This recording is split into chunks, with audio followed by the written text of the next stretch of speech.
How to check someone's calendar on Microsoft Teams. First, you want to open Microsoft Teams, then you want to navigate to your calendar. From the left sidebar, you want to click on calendar right here. Then you want to go and click on new meeting on the top right side.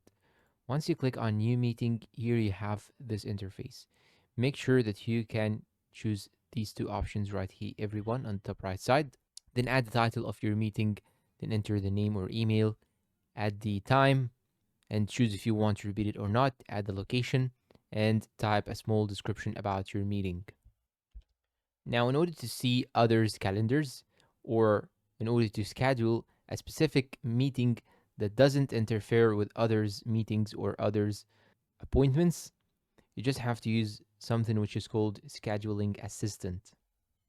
So, in order to do so, you just have to add your required attendees, then look at the top header of the window and click on Scheduling Assistant tab. Read the grid. White means the person is free, shaded purple, the person is busy, hatched diagonal lines, the person has a tentative meeting, light gray outside of their defined working hours. Click on any white space in the grid to select that time, then hit save or send. And that's all for today's video. If you find it helpful, please support us with like, subscribe, comment, share. Thank you for watching and goodbye.